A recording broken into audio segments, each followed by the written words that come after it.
everybody. Hello, I'm Ryan. I'm Bethany. And we are Ryan and Bethany Board Game Reviews. And today, instead of talking about a full game, we'll be talking about an expansion. Instead of Photosynthesis, we're going to be talking about Undr the Moonlight.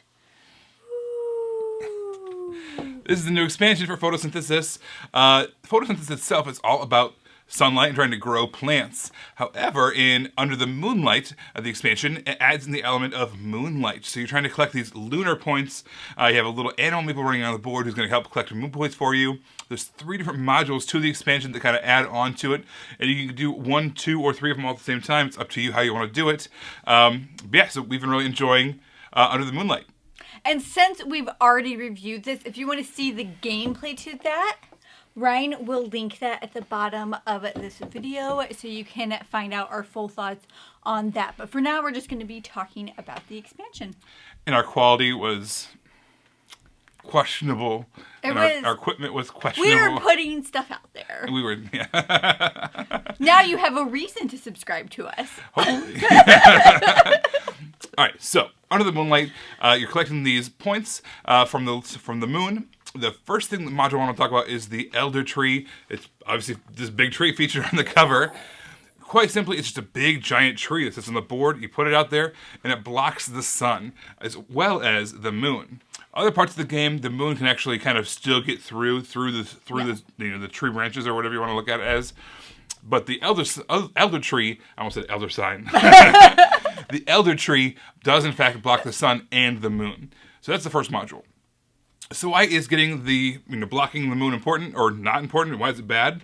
Is because you all have these cute little animal meeples that are going to be running around the board, and they're all nocturnal. They're trying to collect the moonlight points, or the lunar points, I believe they're called, in order to be able to do different actions. There's 8 in the game, and they all have different special abilities. You collect these lunar points, and then you spend them to do whatever cool actions. Each one of them has a vibe to it, different thing that it does. It gives everyone their own special powers. So just like in original Photosynthesis, the sun moves around, and that's how it dictates if you get points. The moon also moves around that board. Depending on where your animal is, it's going to get points whether it's in the direct where the moon is, because it only goes down 2 tracks at a time instead of the whole board. However, to kind of help you with that, there's also these moon stones. So there's 3 of them in the game, and you can place them on the board. And basically what happens is if the moon is in the path of that, it bounces off and gives those lunar points to the animals that are around it. So it kind of helps you get the points you need in order to use your animal's special ability. All right, so the game has the Undr tree, it has the animal meeples running around, and it has those moonstones. So that's kind of what the game is about, what it adds. But what did we think about it? Well, first of all, Photosynthesis did a great job on its production. It just looks absolutely beautiful on the table, and I felt like that this added to that, specifically the Undr tree, because it's there and it's taller than all the other trees. And then one of the characters, the beaver, has this little beaver dam. Yeah, this little beaver dam that goes on there. And it just looks really neat when it's on the board like that. When Ryan first played it, I just wanted to stop playing and just look at how cool that looked like for just a couple of seconds. And then I went on to lose dramatically. But anyway, that doesn't matter. I thought that the production value of it was great, and it kind of incorporated everything you love production-wise about Photosynthesis into Undr the Moonlight. You get these cute little animal meeples, and they are unbelievable. I love them, and they have their screen printed on them, and each one of those animals has its own special powers, and some of them require a whole lot of lunar points that you have to build up in order to do some really powerful thing. Other animals only take 1 or 2 or maybe 3 of those lunar points in order to do their ability, but it's much less powerful, but you should do it more often.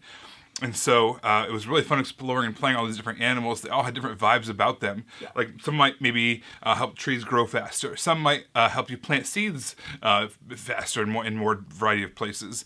Some do negative bad things. So, for instance, there's a fox. The fox can actually steal light points away from your opponents, which is really fun and really mean. But the game is already a mean game. You don't think of it when you think of Photosynthesis and the theme, but it is so mean. Such a mean game, and it's nice that they carry that over to the animals. They've expanded upon that meanness. It's still mean. It's not like they make it any less mean. They're just like, here are different ways to be mean. In fact, it gets more crowded. The fact that there's now this elder tree that's going to take up a spot on the board. Yeah. You have these moonstones that are taking up spots on the board that no other plants can be added to. And then you have some of the animals. There's turtle. There's the turtle that has certain parts of the beach that's blocked off, that no one can use until it starts doing its abilities. So there's all these extra things taking up space, and plus these animals have to move and weaving in and out of these trees. So there's a whole lot more going on. The board can really fill up fast, especially like in the higher player, like a 4-player game. The board can be really full really quick. Yeah.